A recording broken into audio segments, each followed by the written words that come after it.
I'll introduce myself. I'm Rotractor Sia Darak, the Sports Director of Rotrac Club of NM College.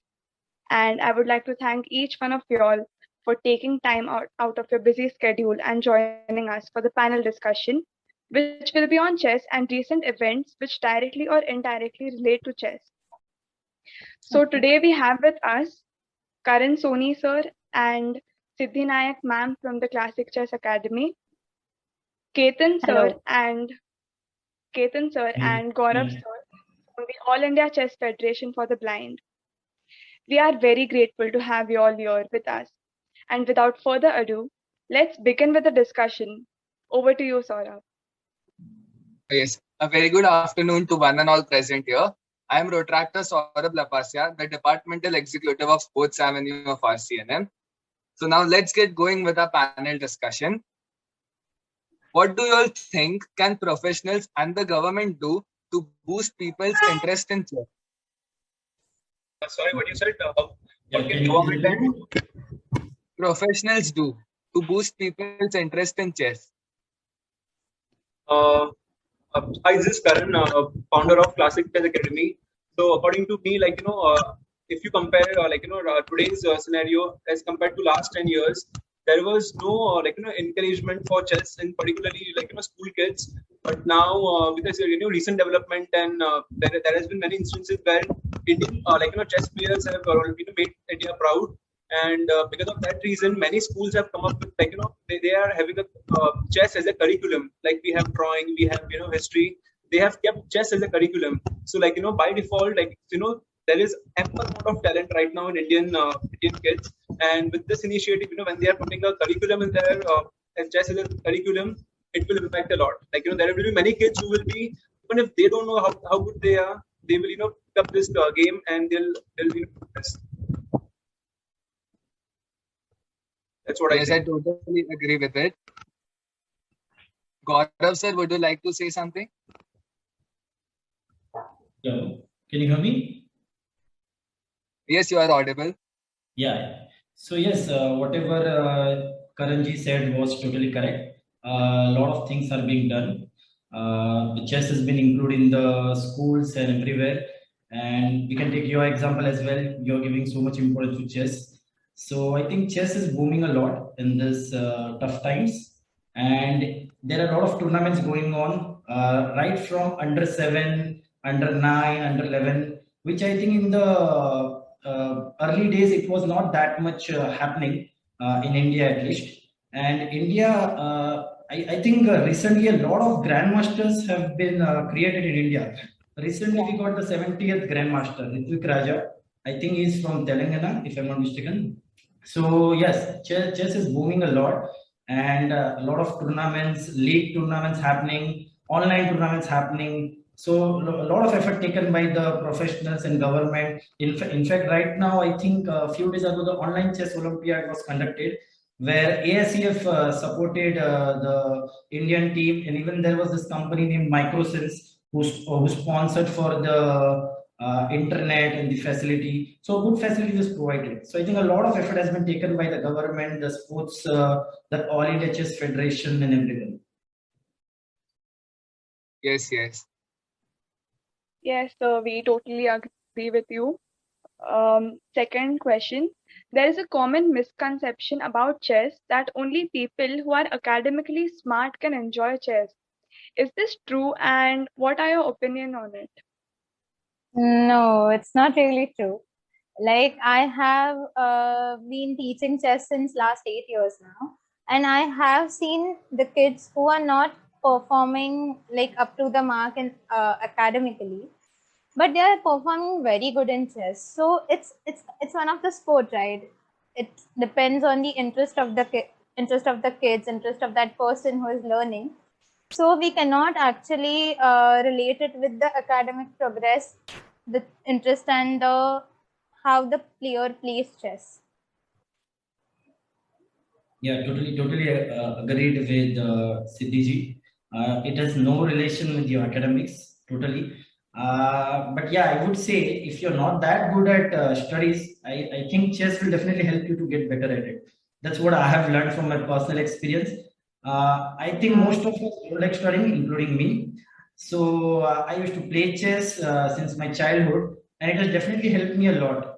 Let it be in memorizing a lot of things or calculation and concentration. So I think overall, even if you're not good at studies, and if you like the game, and if you keep practicing, you'll automatically get better at the game and as well as at your studies as well.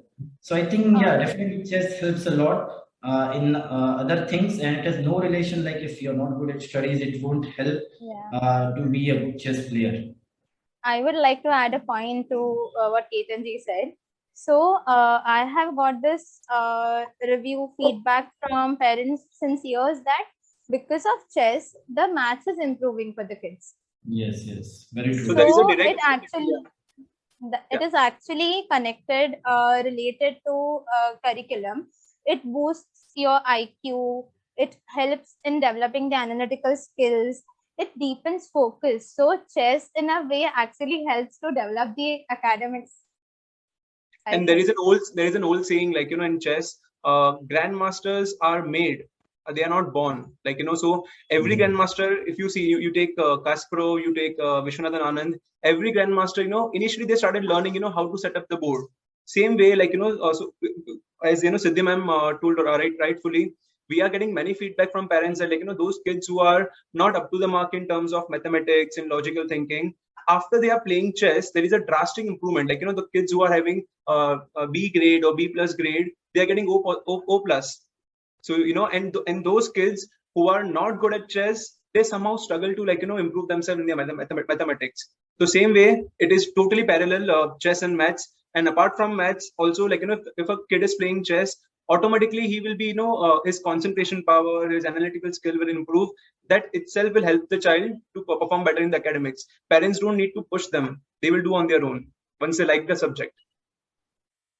Yes, sir. Yes, sir. I totally agree with all of y'all.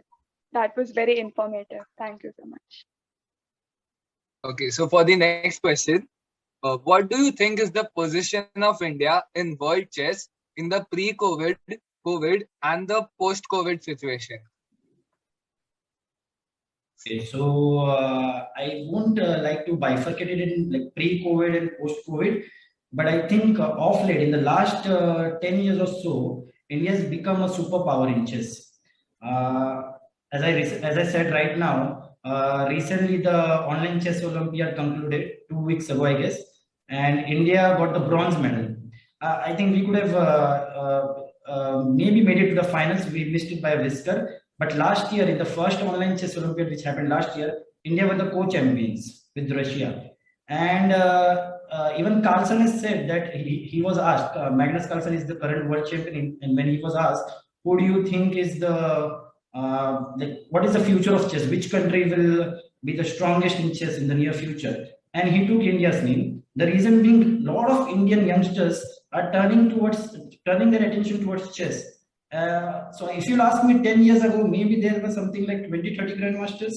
But in this last 10 years, the chess has boomed so much that the number of grandmasters in India have increased exponentially, and it's keeping on increasing in that rate as well. So I think, I think India is definitely a power to reckon with in the near future, and we are making a big mark globally. And one, like, I would like to add one more point, right now, which I've seen. So, whatever India is performing in world stage, initially it has to start at the grassroots level. Like, how parents are encouraging kids to, take up this as a sport, like, as their passion.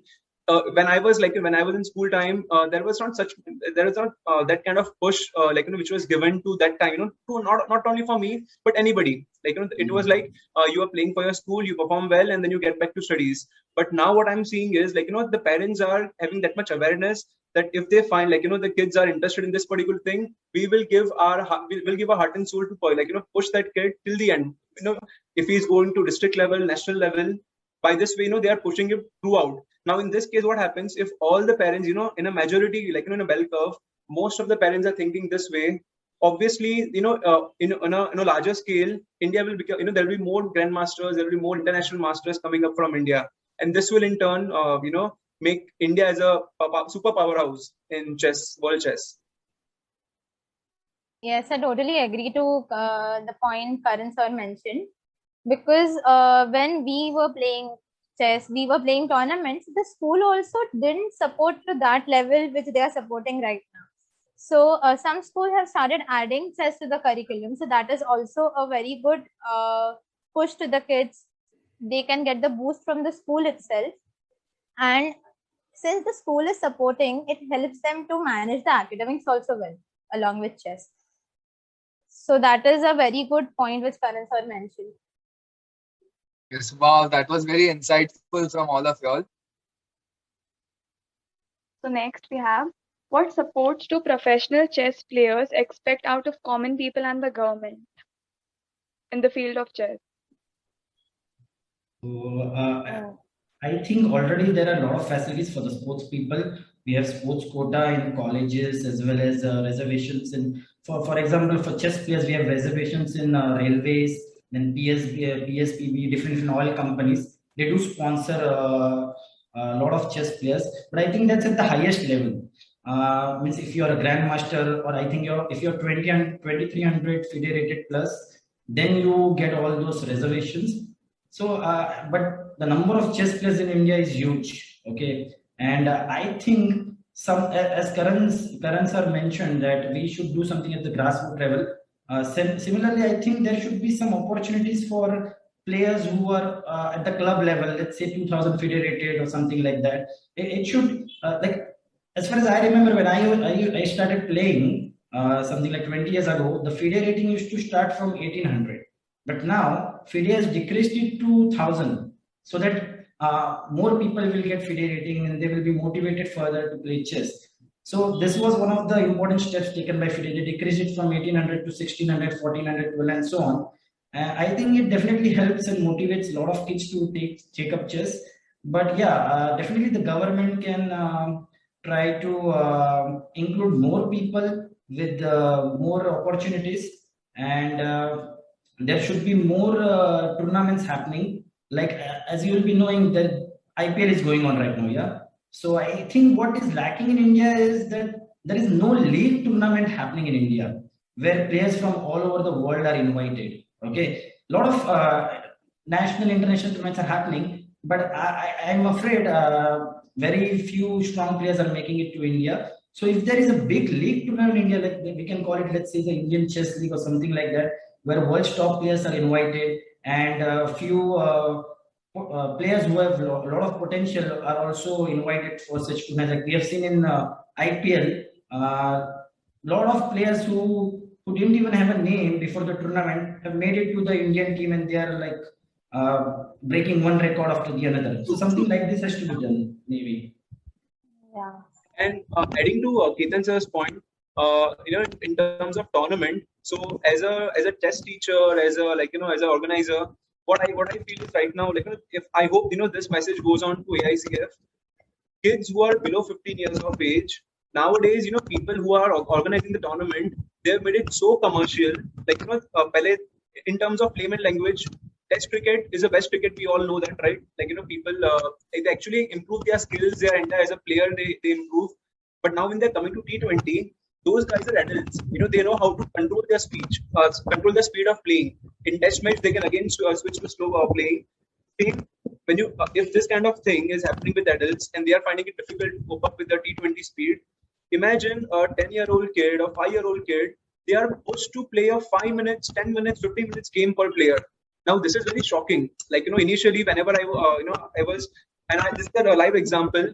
One of my students, he is performing very well, so far. And I have a norm in my academy that whoever kids are playing, they are not supposed to play a single match below 1 hour.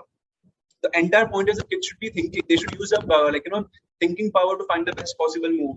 But now the organizers, organize because of some commercial reason, they are making it in one day a kid is supposed to play 6-7 matches, 15 minutes each. Now you tell me, how will the kid get a chance to even think? How much time he will take to reciprocate what the opponent is trying to do, and accordingly within one day the tournament is done. And in what I personally feel, right now also one tournament, academy tournament is going on. We keep it weekly, one game on Saturday, one game on Sunday. So what happens during the week, from Monday to Friday, the kid has an ample amount of time to prepare for the next round. And when this kind of thing happens, they themselves will try to practice more. Parents doesn't have to push them. So one thing, I just disagree with what's happening right now. Organizers are organizing blitz. It's called blitz in chess term. 5 minutes game, 20 minutes game for small kids. Now they are totally, for some few money, they're spoiling the entire passion. And when the same kids, when they play a rated tournament, which is a 1 hour tournament, 2 hour tournament, they will perform very bad, and they will not realize what mistake they have made. So I would suggest AICF to take some action against those organizers who are making small kids play blitz tournament, rapid tournament. Yeah. So playing long time control games is always better than blitz. It tests your focus and it helps to develop the thinking process, which is lacking in the current tournaments which are conducted. When we used to play tournaments as kids in school, there were more tournaments which were conducted like throughout the week or throughout the vacation. Now the tournaments which are conducted are in a day, they are conducting 6 to 7 rounds. So thought process is really what becoming subconscious when you're playing long time control games. The brain learns slowly. So you need to give it some significant amount of time to process, to learn those things and grasp. So thinking ability is not really tested in blitz and not even improved in blitz. So that is a very good point, that the tournaments which are conducted right now should be more of time control. The time control should be more instead of blitz. Long time control games should be played. Yes, it was very enlightening.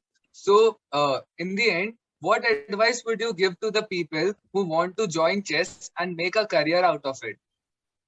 What difficulties can they expect to face while this ongoing chess journey? First of all, I think the biggest challenge will be facing the society, because I myself, I think even Siddhiji and Karanji would have gone through the same. But most of the chess players who are trying to make a career out of chess go through this. So first of all, you have to tackle the society mindset. Because when I wanted to do chess, my parents wanted to pursue my engineering or something like that, which would have a fixed growth or some security. They wanted some security. So I think this perception needs to be changed. I've also done my engineering, but I opted for chess as a career, and it has helped me a lot in the past few years. Okay, there are a few struggles which everyone goes through, but once you go through that phase, I think it has a great future to offer, because now I am teaching so many kids, and it gives me immense pleasure to teach all those kids, to inculcate the passion about the chess in them. So I think the first and the foremost thing is that it should reach each and every house, as Karan sir mentioned earlier, that we need to make it work at the grassroots level. Okay, so the society's perspective towards the chess needs to be improved. It shouldn't be treated as if there is no future in chess. Equally for all the sports, as they have said, I had read as saying, somebody had said that everybody wants India to win medals at the Olympics, but none of the parents want their child to pursue sports. So that's the irony of the Indian society. Yeah. So this should be overcome, and it will change a lot. Yeah. Yeah. So yes, the point you mentioned earlier, Ketanji, about government not giving enough prospects for mid-level chess players also comes here. So since there are no prospects or opportunities until reaching the grandmaster level, that is why many people hesitate to pursue chess. And again, the stigma or the societal norms here, which say that why aren't you not excelling in academics? That is the main point. People hesitate to take up chess as a career, because then they have to, it's like the internal work plus they have to face the society also. They have to they have to go through that phase where they are not getting anything until reaching the grandmaster level. So that is the main problem which everyone is facing, and the government or government should do something about that. Also, I would like to share one anecdote. There is one grandmaster, he's below 24 years of age. His name is Nihal Sareen. Now, I don't know if I think Ketan ji and Siddhi must have, heard about him. So, when he was participating in a tournament, he came, I think, fourth in a initial, in a tournament in Goa when he was a small child. He came fourth, and because of that reason, he missed out a cash prize. So what his coach did that time, he gave 100 rupees. He just picked out 100 rupees from his pocket. He put it in an envelope and he gave it to him, and that motivated him. Initially, we all say, that we are driven, we have passion, but there has to be one trigger point, which which can change everything. So right now, because of that 100 rupees note, can you imagine a grandmaster is becoming a grandmaster because of a 100 rupees note? It is because his coach, trusted. He understood that that my child is not happy. I should do something for him. He never thought that 100 rupees will become a grandmaster. But at that moment, he thought that my child is upset. I should try to boost his morale, boost his confidence. And because of that reason, he started playing more tournaments. And today we know he's a grandmaster. So I would just request all the parents, whoever is watching or hearing it, please encourage your kids, even if they are losing. कोई बात नहीं, एक बार हारेगा, दो बार हारेगा, 10th time nahi harega, I can guarantee you. So keep on pushing your child. That's what I would say. Yes, That was really a good point. Yes, ma'am, I agree with you. I think all the parents, they should listen to this point. Tanish, do you have some questions? Hi, sir. Hi, ma'am. Actually, I have one question. It's just that how does chess impact your life? Like, what made you love chess so much, and how did it impact your life? Like, you obviously have a passion for it because it has impacted. How did it impact? I want to know that. So I would say that chess is a lot more connected to the life. Chess is about exploring and making a plan and then improvising it. Life is all about improvisation and exploring, right? So we create a plan, but on the journey, as we face any circumstances, we keep changing it. We keep improving to be precise. So also, if the plan doesn't work, we need to abort it. So life is also about knowing when to stop. So in chess also, this I found that this is a similar point which I can connect to life, that we keep making a plan, we keep improvising it, and on the journey we decide that, oh, it's not working, so we need to make a new plan, identifying the things which no longer work for you and letting them go. This is how I would connect chess with life. Okay, so I think there are a lot of points which can be discussed on this topic, but the couple of things which I like about chess is the objectivity. It teaches you to be objective. For example, I've seen a lot of my kids, my students, they just want to attack on the king and checkmate it. Okay, that's the aim of playing the game, that you should try to checkmate the opponent's king. But the position demands something else. So let's say if your strength lies on the queen side of the board, like the board is divided into two parts, king side and queen side. So if you have more control over the queen side and still you want to checkmate the opponent's king, which is on king side where he is stronger, I think that won't work if your opponent is a decent player. So chess teaches you to be objective so that you take practical decisions and not emotional decisions. Okay, that has helped me a lot in my life. Instead of being just emotional, you need to think practically, objectively. Okay, if this is going to work for me objectively, then I should go ahead with it. If it's not going to work, it's not a good choice to go ahead with it. And there are a lot of other things, like you learn to be patient. It improves your memory, concentration, and all. But one more important thing I like about chess is, like, I've been playing chess for 20 years now. But one thing which keeps me still interested in chess is the newness. So if I at any point feel like I know much about chess, chess surprises me in some way. It gives a new position or a new. So let's say I'm the master of this opening. Let's talk about the dragon variation. Some player, some grandmaster, or even a local player would come up with such a move which would be like amazing. Okay, so that's the newness which attracts us towards the chess. I think all of you would agree to that, Karanji and Siddhiji. Yes, so I think the newness Definitely. it forces you to think, okay, now what to do now? Okay, even if you know the opening, you'll have to think. So the richness, the newness, I think what keeps us pushing ahead to keep on pursuing the game further. So when Yeah. it comes to me, like, when I started playing chess, I was only, like, observing. I was observing my brother and my father playing, and that time I was not having any coaching. So only by the virtue of observation, I learned this game.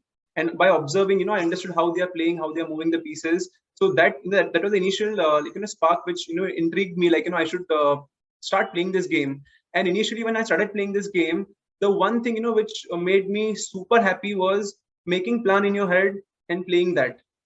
And most of the time, people think after making a decision. But that's what that segregates a chess player, people who are playing chess and people who are not playing chess. You make your decisions in your head, and then you think, and then you do something, you do the action. And if you do vice versa, it's going to be a horror story. So it makes sense if you are thinking in your head and then implementing your plan. So that is what I liked in chess. And if that plan is working, trust me, there is no another enjoyment, there is no another kick which you get from chess if your plan is working out. Yes, that's true. Yes, sir, we totally agree with you on that point. And that brings us to the end of today's panel discussion. I would like to thank all of the panelists for this extremely insightful exchange and for being with us here today. Siddhi ma'am, Karan sir, and Ketan sir, and Gaurav sir, am I audible? Can you hear me? Yeah. Yes, you're audible. Okay. So we'll be sending one Zoom meeting link, new link. Kindly join that link and we'll have podcast there. Okay. Thank All you right. so much. Thank you so much, everybody. Thank you so much, Thank all you. the Rotractors and Ketan sir, Siddhi miss. Thank you so Thanks much. a lot. Thanks a lot. Thank you. Thank you so much, everyone. Thank you so much. This was a great session. Thank you. It was a great session. Yeah. See you. Bye.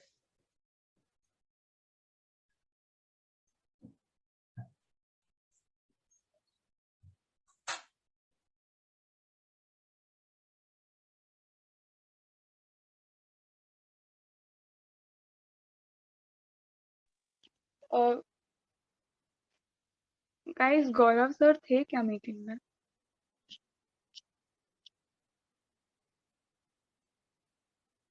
Am I audible? He was there, लेकिन उनका audio wasn't connected twice. Even अभी last time admit किया तभी भी कुछ बोल नहीं रहे थे. मैंने उनको message भी किया, but reply नहीं आया.